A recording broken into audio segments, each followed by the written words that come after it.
Auto focus कर lock कर जी। बिस्मिल्लाहिर्रहमानिर्रहीम। आज हमने बोरेक्स के प्रॉपर्टीज पढ़नी है। बोरेक्स के यूजेस क्या है, बोरेक्स की केमिकल प्रॉपर्टीज क्या है, फिजिकल प्रॉपर्टीज क्या है, chapter number 3 second year chemistry से। तो प्रॉपर्टीज ऑफ बोरेक्स। बोरेक्स जैसे कि आपको पता है सोडियम साल्ट ऑफ टेट्राबोरिक एसिड, यानी कि बोरिक एसिड का साल्ट है सोडियम का, ठीक है। तो इसकी फार्मूला आपको पता है क्या होता है, Na2B4O7 10 water molecule, O7 10 water molecule, ये इसका फार्मूला है, ठीक है जी। अब इसमें ये देखना है कि इसमें प्रॉपर्टीज कौन कौन सी हैं। पहले हम फिजिकल देख लेते हैं, फिर बाद में केमिकल देख लेते हैं, सही है। तो फिजिकल प्रॉपर्टीज में सबसे इंपॉर्टेंट इसकी सॉल्युबिलिटी और शेप के एतबार से है, तो हम लोग वो देखते हैं फिजिकल प्रॉपर्टीज के अंदर। पहली जो प्रॉपर्टी है वो ये बताती है कि it is white crystalline solid. ये कौन सा सॉलिड है जी? वाइट क्रिस्टलाइन सॉलिड है, क्रिस्टल्स नुमा इसकी शक्लें हैं, यानी कि स्पेसिफिक शेप वाली, ठीक है। तो हम लोग कहते हैं ये स्ट्रक्चर के एतबार से प्रॉपर्टी आ गई। किसके एतबार से आ गई? स्ट्रक्चर के एतबार से प्रॉपर्टी आ गई। अब दूसरी प्रॉपर्टी है सॉल्युबिलिटी के साथ। सॉल्युबिलिटी के साथ हम कहते हैं इट इज स्पेरिंगली सॉल्युबल या लेस सॉल्युबल कह लें इन वाटर, एंड सॉल्युबिलिटी, और साथ में सॉल्युबिलिटी का इफेक्ट भी लिखते हैं। Solubility increases with temperature। Temperature के बढ़ने के साथ साथ सॉल्युबिलिटी भी क्या होती है? इंक्रीज होती है। वाओ, कैसे? ठीक है, अगर 10 डिग्री सेल्सियस टेम्परेचर लें, T1 लेट्स सपोज दैट 10 है, T2 let's suppose that 100 degree Celsius है। अब 10 डिग्री सेल्सियस पे क्या सॉल्युबिलिटी है और 100 डिग्री सेल्सियस पर क्या सॉल्युबिलिटी है, हमने ये चेक करना है। अब देखिए 10 डिग्री सेल्सियस में बहुत थोड़ी सी अमाउंट इसकी क्या होती है? सॉल्व होती है, जस्ट 3 ग्राम। जस्ट कितने ग्राम? 3 ग्राम। इस पर होती है 3 ग्राम इन 100 ग्राम ऑफ वाटर, और यहां पे होती है 99.3 ग्राम, ठीक है, 99.3 ग्राम इन 100 ग्राम ऑफ वाटर। तो यहां पे आप अंदाजा लगाएं कि आप देखिएगा, जरा ध्यान कीजिएगा, टेम्परेचर आपने 10 से क्या किया? 100, सॉल्युबिलिटी 3 से कितनी होगी? तकरीबन 100, 99। तो इसका मतलब है कि कम टेम्परेचर पे ये सॉल्युबल नहीं होता और हाई टेम्परेचर पे ये बहुत ज्यादा वाटर में सॉल्युबल है, क्लियर। तो इसे कहते हैं स्पेरिंगली सॉल्युबल। तो स्पेरिंगली सॉल्युबल का मोस्टली यही होता है कि वो आम टेम्परेचर पे हल नहीं होते, लेकिन जब उसे हीट देते हैं तो उसकी सॉल्युबिलिटी क्या हो जाती है? इंक्रीज हो जाती है। मतलब आप ऐसे भी कह सकते हैं कि इसका हीट ऑफ सॉल्यूशन एंडोथर्मिक है। एंडोथर्मिक का मतलब समझ गए ना, जो हीट के साथ साथ फॉरवर्ड में जाए, यानी कि बढ़ जाए, सही है। तो ये बात भी आपने ध्यान में रखनी है। तीसरी बात क्रिस्टलाइजेशन के एतबार से, कि जब इसकी क्रिस्टल्स बनाई जाती हैं, जब इसको कूल किया जाता है, कूल डाउन किया जाता है, तो क्रिस्टल्स बनाई जाती हैं, तो फिर इसकी 2 किस्म की क्रिस्टल्स बनती है। कैसे? देखिएगा, when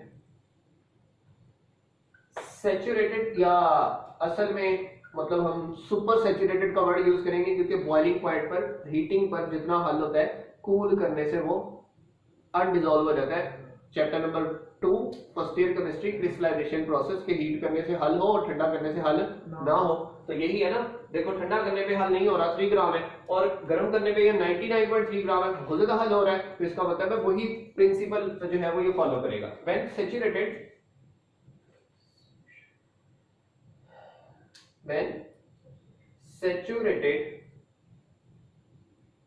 solution of borax is cooled for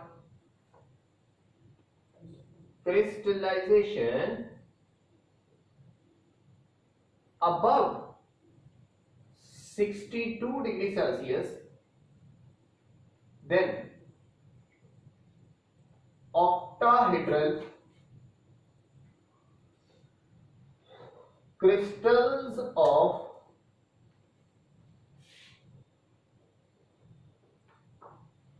pentahydrate is formed। ये बात सुनिएगा, पेंटाहाइड्रेट का मतलब है कि Na2B4O7 5H2O ये बनेगी कब? जब टेम्परेचर क्या होगा? अबव 62। अबव 62 का मतलब है 62 से जब ज्यादा होगा तो यहाँ पे 5 वाटर मॉलिक्यूल कम हो गए, क्योंकि टोटल इसमें कितने होते हैं? 10 वाटर क्रिस्टलाइजेशन होते हैं, 10 इसके नेचर में होते हैं। जब हम टेम्परेचर जरा हाई रख के करते हैं, इसे सॉल्व करते हैं, अपना क्रिस्टलाइज करवाते हैं, जो क्रिस्टल्स तो बन जाती हैं लेकिन उसमें वाटर कितने होते हैं? 5। और इसकी शक्ल क्या होती है? ऑक्टाहेड्रल। ऑक्टाहेड्रल लाइक जैसे डायमंड होता है ना, जैसे कट लगे होते हैं, उसे शाइनी सरफेस होती है, इसे इसीलिए ज्यूल सॉलिड भी कहते हैं, यानी कि ज्यूलरी नुमा इसकी जो शक्ल बन जाती है। ठीक है जी। अच्छा, and when it is crystallized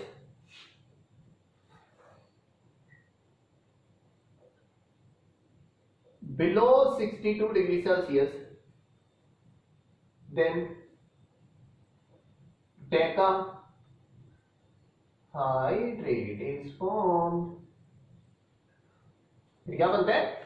decahydrate. Decahydrate का मतलब है देन हमारे पास बनेगा 10 वाटर मॉलिक्यूल वाला, यानी कि बनेगा जी Na2B4O7 और कितने? 10H2O। है दोनों क्रिस्टलाइन, है दोनों क्रिस्टलाइन, लेकिन यहां पे ये बिलो 62 होगा, बिलो 62 होगा। तो ये सारे का सारा चक्कर किसके साथ रिलेटेड है? टेम्परेचर के साथ रिलेटेड है। तो यहां तक हमें ये क्लियर हुआ कि जब टेम्परेचर कम होगा तो ज्यादा वाटर के मॉलिक्यूल उसकी क्रिस्टल में मौजूद होंगे, जब टेम्परेचर ज्यादा होगा तो कम वाटर के मॉलिक्यूल उसमें मौजूद होंगे। तो ये थी 3 इसकी फिजिकल प्रॉपर्टीज। अब हम पढ़ लेते हैं इसकी केमिकल प्रॉपर्टीज। ठीक हो गया? लीजिए, फिजिकल के बाद हम लोग आ रहे हैं केमिकल प्रॉपर्टीज की तरफ। तो केमिकल प्रॉपर्टीज में बड़ी इंपॉर्टेंट प्रॉपर्टीज हैं और बोर्ड पॉइंट ऑफ व्यू से भी बहुत ज्यादा इंपॉर्टेंस की हामिल है, एमसीक्यूज में भी आती है। ठीक है, केमिकल प्रॉपर्टीज में सबसे पहले और VVIMP क्लास नंबर 1 का चैप्टर नंबर 3 में से क्वेश्चन है, शॉर्ट क्वेश्चन है कि why solution of borax is alkaline. Why solution of borax is alkaline, यानी कि उसे आप हम सिंपल हेडिंग देना चाह रहे हैं तो उसे हम लोग कहते हैं हाइड्रोलाइसिस। हाइड्रोलाइसिस तो एक बात बड़ी समझने वाली है। Chapter number 9 first year solution वाला चैप्टर, 3 किस्म के साल्ट होते हैं, एक एसिडिक साल्ट, एक बेसिक साल्ट और एक न्यूट्रल साल्ट। कितने किस्म के साल्ट होते हैं? 3 किस्म के। सुन लेना गौर से।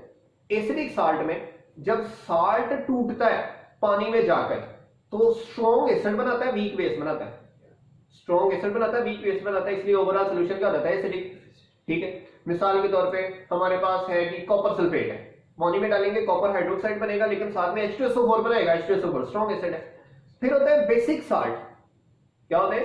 बेसिक साल्ट, यानी कि जब जैसे सोडियम कार्बोनेट है, जैसे ये बोरेक्स है, जब इसको पानी में डालते हैं तो एक स्ट्रॉन्ग बेस बनती है, वीक एसिड बनता है, इसलिए ओवरऑल बेसिक सॉल्यूशन हो जाता है। तीसरे किस्म के होते हैं न्यूट्रल, जैसे NaCl है, ये स्ट्रॉन्ग ही एसिड बनाता है, स्ट्रॉन्ग ही बेस बनता है, इसलिए वो दोनों नहीं बनते। इक्वल स्ट्रेंथ के होते हैं, इसलिए कोई इफेक्ट नहीं होता। तो हाइड्रोलिसिस उन्हीं की होती है जिनकी स्ट्रेंथ क्या होती है, डिफरेंट होती है बनने वाले कंपाउंड्स की। सुनिए, borax is when dissolved in water, it undergoes hydrolysis and give alkaline solution। Alkaline का मतलब है बेसिक सॉल्यूशन। तो सिंपल सी बात है कि बेसिक सॉल्यूशन दे देता है। ये क्या बना देता है, बेसिक सॉल्यूशन बना देता है। और वजह क्या बनी इसकी, सिंपल सी, कि इसमें क्या हो रही है, हाइड्रोलिसिस। तो हम तो नहीं जा रहे, तो हम तो क्या करवा रहे थे, उसे डिसॉल्व करवा रहे थे। तो वो हम पानी में डाल रहे हैं, वो डिसॉल्व होने के बजाय क्या कर रहा है, रिएक्ट। हमें तो नहीं पता ना कि उसने रिएक्ट करना है, सही है। तो अब ये होता गया, यहां पे ये सुनने वाली बात है, Na2B4O7 को जब हमने वाटर में डिसॉल्व किया तो ये बनाता क्या है, H3BO3 और साथ में बनाता है NaOH। साथ में क्या बनाता है, NaOH, ठीक है। ये 7, ये 2, ये 4, ठीक है जी। तो यहां पर ये बोरिक एसिड बन गया और साथ में ये सोडियम हाइड्रोक्साइड बन गया। अब हाइड्रोलिसिस का मकसद क्या है, मतलब क्या है, वो जरा सुनिएगा। अब मैं एक चीज लिखने लगा हूं, जरा ध्यान से देख लें कि ये क्या है, ये साल्ट है, सिंपल। मैंने साल्ट को वाटर में डाला क्योंकि आपने पढ़ा हुआ है acid plus base give you salt and water, ऐसे ही। और साल्ट और वाटर को मिलाएंगे, अगर ये टूट गया तो इसने एसिड और बेस बनाने होते हैं। ये देखो, ये बन गया एसिड, लेकिन ये एसिड क्या है भाई, वीक एसिड है। और ये बन गया बेस, और ये बेस क्या है जी, स्ट्रॉन्ग बेस है।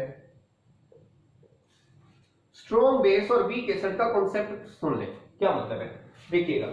ये 100% आयोनाइज होता है और क्या बनाएगा, OH नेगेटिव। और ये लेस देन 100% आयोनाइज होता है और इसने क्या देने, H+। तो क्या मैं कह सकता हूं कि H+ की कंसंट्रेशन OH नेगेटिव से ज्यादा है, कम है।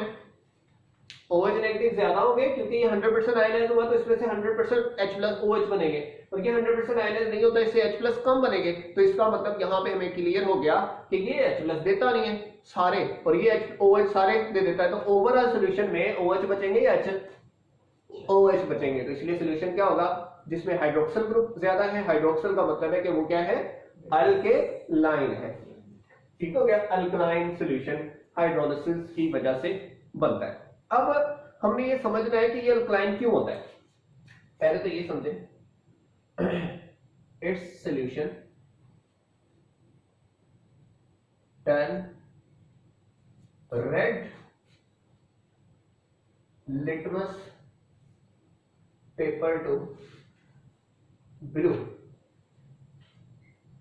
Due to basicity. Basic nature की वजह से ये रेड को क्या कर देता है, ब्लू में कन्वर्ट कर देता है। रेड लिटमस पेपर ब्लू में कन्वर्ट हो जाते हैं जब क्या होता है, बेसिक सॉल्यूशन होता है। और एसिडिक में क्या होता है, ब्लू को रेड में। तो ये रेड को ब्लू कर रहा है, इसका मतलब ये कौन सा सॉल्यूशन हुआ, बेसिक सॉल्यूशन हुआ। ये कौन सा सॉल्यूशन हुआ, बेसिक सॉल्यूशन हुआ। अब रीजन सुननी है, हमने इसकी रीजन पढ़नी है, ठीक है जी। तो हाइड्रोलिसिस की रीजन में आ रहे हैं कि ये बेसिक है तो है ही क्यों, ठीक है जी। वो हम पहली बात देख रहे हैं कि जब भी हम Na2B4O7 को वाटर में डिसॉल्व करते हैं तो ये आयनाइज होता है। किस तरह, दो इसमें से Na बनेंगे और B4O7 नेगेटिव 2 बनेगा, ऐसे ही है ना। जब इसे क्या करते हैं, वाटर में डालते हैं तो ये क्या बनाता है, आयंस बनाता है। ये क्या बनाता है, आयन, ठीक है। हम कहते हैं इन्वर्टेड, इट आयोनाइज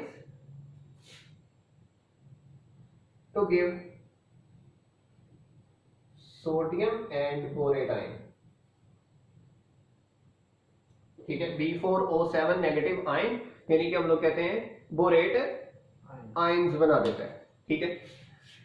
ये जो सोडियम आयन है ये तो वाटर में वैसे रहेंगे, इन्होंने तो कुछ भी नहीं करना, लेकिन ये जो बोरेट आयन है ये स्टेबल नहीं होता, ये क्या हो जाता है, हाइड्रोलाइज हो जाता है।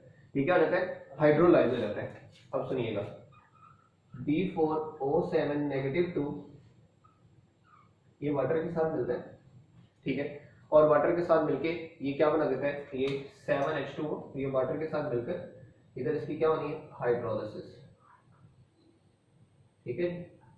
हम कह रहे थे ये डिसॉल्व हो और इसी फॉर्म में रहे, लेकिन ये इस फॉर्म में वाटर में एग्जिस्ट नहीं करता, बल्कि रिएक्ट करके अपने आप को डिकम्पोज करके नई चीज बनाता है। वो नई चीज क्या है, सुनिएगा, H3BO3, जैसे कि यहाँ पे बना हुआ है, कोई नई चीज नहीं है, 4 और साथ में 2OH नेगेटिव। अब जरा ध्यान से देखिएगा, मैंने ये बनाया है, ये तो आयनाइज्ड फॉर्म में नहीं ना बनाया, लेकिन यहाँ पे देखो OH नेगेटिव आयंस है, OH नेगेटिव आयंस है, ये आयंस है, लेकिन ये आयंस है। यही तो मैं कह रहा हूँ कि स्ट्रॉन्ग बेस है, 100% आयनाइज होता है, इसलिए OH नेगेटिव बनाता है। ये वीक बेस है, ये H+ बनाता है, लेकिन बहुत कम बनाता है, बहुत कम बनाता है। इस वजह से ये इस हालत में रहता है और ये इस हालत में रहता है। तो ये देखो, ये आयोनाइज्ड फॉर्म में, ठीक है, आयोनाइज्ड फॉर्म में, और ये लिमिटेड आयोनाइजेशन शो करता है। लिमिटेड आयोनाइजेशन का मतलब बहुत थोड़ी आयोनाइजेशन होती है। इस वजह से हम कहते हैं कि ये वाला जो एसिड है वो कौन सा एसिड है जी, वीक एसिड है, और दूसरे वाला क्या है जी, स्ट्रॉन्ग बेस है, क्योंकि वो 100% आयोनाइज्ड फॉर्म में एग्जिस्ट करता है। अच्छा, अब यहां पे मैं लिख लेता हूं B4O7 negative 2 hydrolyze inverted to give, क्या बनाते हैं, boric acid and OH negative ions. So H3BO3 undergoes limited ionization, being a weak acid, but NaOH in ionized form give overall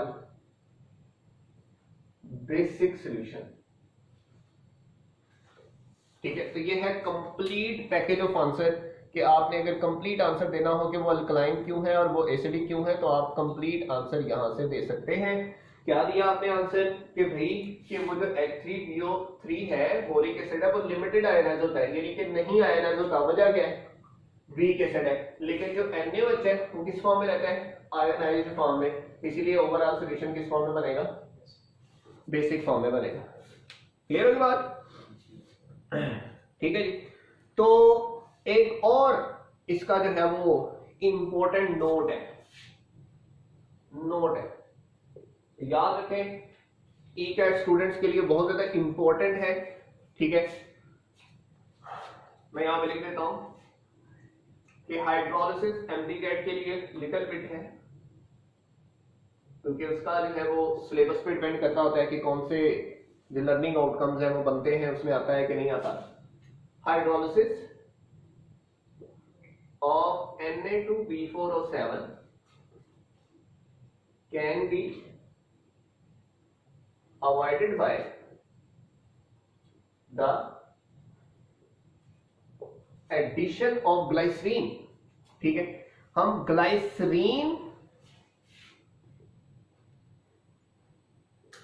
add करके इसकी जो है वो हाइड्रोलिसिस को रोक सकते हैं, यानी कि इसका सोल्यूशन जो है वो बेसिक नहीं बनेगा। किसकी मौजूदगी में? ग्लाइसरीन की मौजूदगी में हम लोग ये वाला काम अवॉइड कर सकते हैं। सही हो गई, दो बातें हो गई, ठीक है। इसमें पहली बात हाइड्रोलिसिस, और हाइड्रोलिसिस कैसे अवॉइड करनी है। सेकेंड प्रॉपर्टी हम हाइड्रोलिसिस के बाद दूसरी कर लेते हैं, हीटिंग इफेक्ट। कि इसके ऊपर अगर हीट देते हैं बोरेक्स को, तो इसमें कौन सी केमिकल चेंजेस आती हैं, कौन सी केमिकल चेंजेस आती हैं, कि किस तरह ये अपने आप को डिस्टर्ब करेगा, चेंज करेगा और ये डिफरेंट चीजें बनाएगा। तो वो सुनिएगा जरा। When borax salt is heated,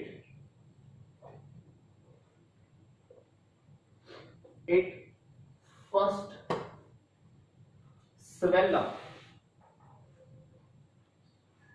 into a porous mass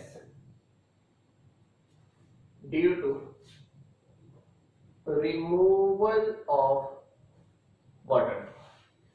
पहले स्टेप में जब हमने इसे हीट करना है तो क्या होना है कि जो उसके साथ 7 वाटर मॉलिक्यूल है वो निकल जाने उसमें से। जब 7 वाटर मॉलिक्यूल निकल गए, जहां से वो निकलेंगे जाहिर बात है वो पोरस बन जाएगा, तो वो स्वेल अप हो जाएगा, मतलब उसमें से जैसे वो एक्सपेल हो जाएगा, ताकि मतलब एक्सपैंड हो जाएगा ताकि उसमें से वाटर वगैरह निकल जाए। तो पहले वो फैलेगा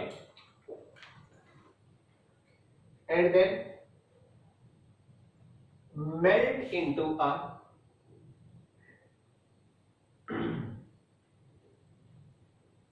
glass like bead। Glass like material, bead कहते हैं दाना, तस्बीह का दाना होता है, इसी से बोरेक्स बीड टेस्ट हमने अभी इसकी केमिस्ट्री वगैरह समझी। ग्लास लाइक बीड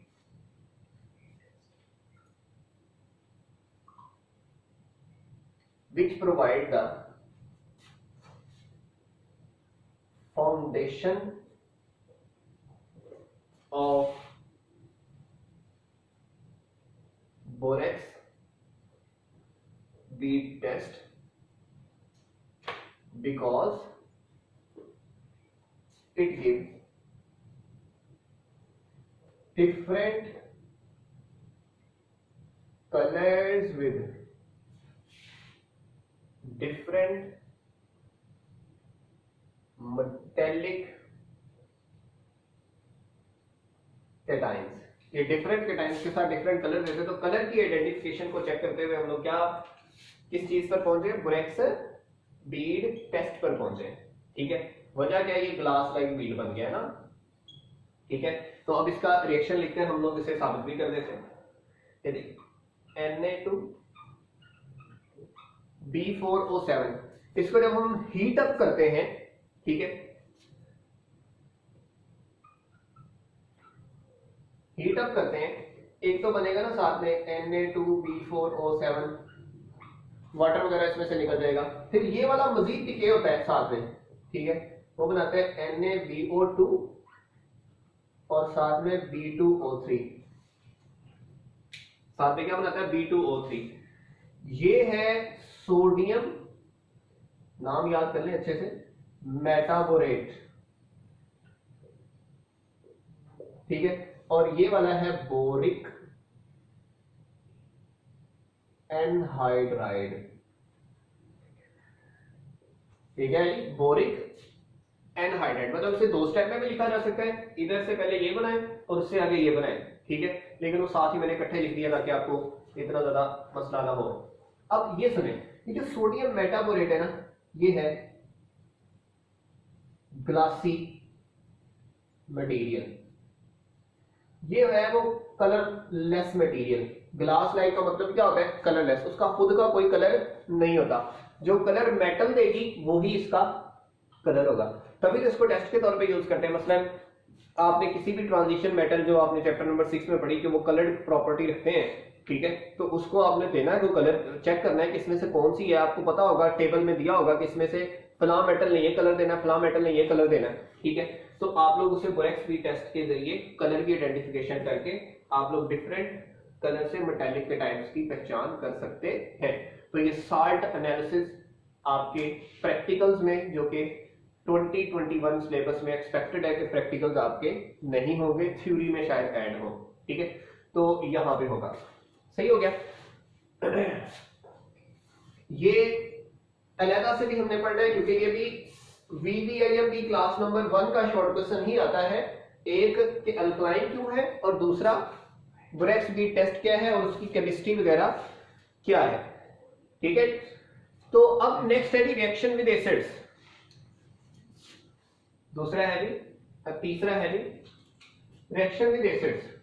क्योंकि ये जो है वो अल्कलाइन सॉल्यूशन बनाता है, इस वजह से एसिड्स के साथ ये रिएक्शन करेगा ही करेगा। क्या ख्याल है? अब याद रखें, एसिड जब साल्ट से रिएक्ट करता है या साल्ट जब एसिड से रिएक्ट करता है, वो जो साल्ट रिएक्ट करने वाला वो बदले में एसिड बन जाएगा, और जो एसिड रिएक्ट कर रहा है वो बदले में क्या बन जाएगा? साल्ट बन जाएगा। ये बात आपने ज़हन में रखनी है। Acid plus base gives you salt plus water, ये आपको पहले पता है। Salt plus acid gives you acid plus salt, ठीक है। Salt plus base gives you base plus salt, ठीक है। ये आपने स्ट्रेटेजी याद रखनी है। तो सुनिएगा, borax on reacting with acidic solution, like या ऐसे करें acids like HCl, H2SO4, it form boric acids। ये क्या बनाती है? बदले में क्या देती है? बोरिक एसिड बना देती है। क्या बना देती है? बोरिक एसिड बना देती है। Okay, let's see how it happen, कि ये बोरिक एसिड कैसे बनाएगी। Na2B4O7 लाइक HCl डाल दो in the presence of water. Na2B4O7 like आप H2SO4 डाल दो in the presence of water, ठीक है। ये क्या बनाएगी? H3BO3 और साथ में उसका साल्ट। ये HCl का साल्ट क्या बनेगा? NaCl, क्योंकि एसिड ने किसमें कन्वर्ट हो जाना? साल्ट में। इसका साल्ट क्या बनेगा? Na2SO4, ठीक है जी। साथ में H3BO3, इधर से भी H3BO3 बनेगा। सही हो गया। तो यहाँ पे बैलेंसिंग के लिए 2 आ गए, 5 आ गया, 2 आ गया और 4 आ गया, ठीक है ना। यहाँ पे 2 तो लगना ही है, क्योंकि यहाँ पे सोडियम 2 है ना, तो इधर हमने क्या लगाना है? 2 ही लगाना है, ठीक है। यहाँ पे पहले ही 2 है, तो इसलिए सिर्फ इधर 5 आएगा और इधर क्या आएगा? 4 आएगा। ये पहले ही बैलेंस्ड है, ये पहले क्या है? बैलेंस्ड है, ठीक है। इसलिए याद रखें, ये जो एसिड था वो किसमें कन्वर्ट हुआ है? साल्ट में। एसिड था वो किसमें कन्वर्ट हुआ है? साल्ट में। और ये जो साल्ट था, ठीक है, वो किसमें कन्वर्ट हुआ है? एसिड में, ठीक है, बोरिक एसिड में कन्वर्ट हुआ है। तो boric acids are formed when borax is treated with acids. And last property is reaction with ammonium chloride. With ammonium chloride. Ammonium chloride के साथ रिएक्शन करने से Bn बोरोन नाइट्राइड बनता है, ठीक है। हम कहते हैं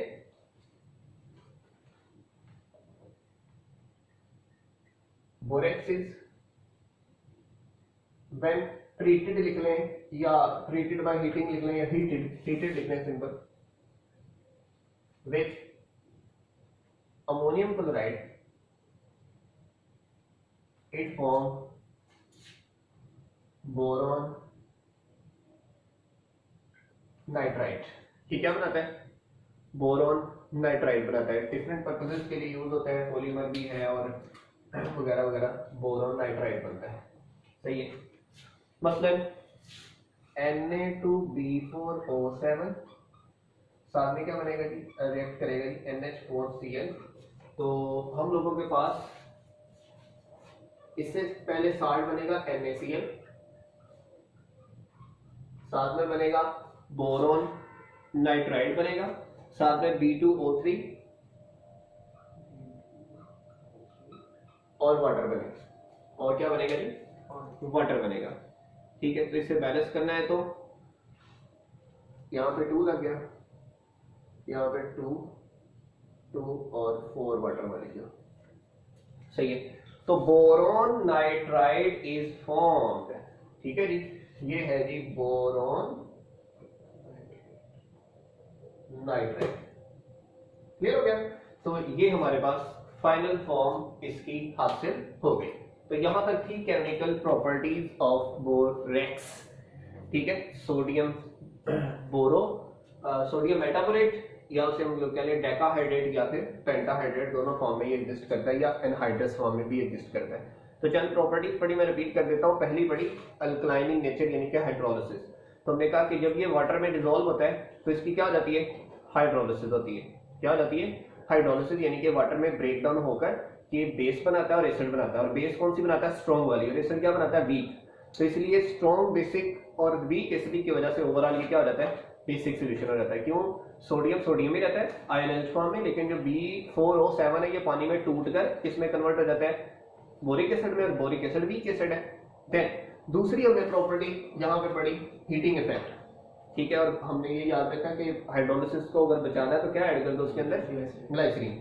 हीटिंग इफेक्ट में सिंपल सी बात है कि हम उसे जब हीट करते हैं, ठीक है, तो ये टूट जाता है। ठीक है, हीट करने पर ये टूट जाता है।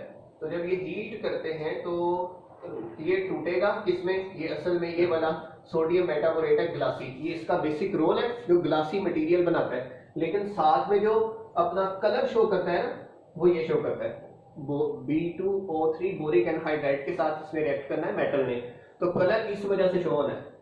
ठीक है, कलरलेस ये है, लेकिन जब मेटल को आएगी तो B2O3 रिएक्ट करके उसे कलर देगा। ठीक है, अभी हम chemistry of borax B test next lecture में पढ़ेंगे। तो रिएक्शन विद एसिड्स, एसिड के साथ जब इसे रिएक्ट करवाते हैं तो जो साल्ट है वो खुद किसमें कन्वर्ट हो जाता है, एसिड में, और ये जो एसिड है उसका क्या बन जाता है, साल्ट बन जाता है। ऐसे ही ये यहाँ पर भी ये बन गया।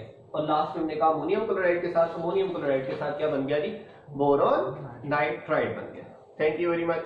यहाँ तक कोई भी क्वेश्चन हो तो लाजमी कीजिएगा। अल्लाह हाफिज।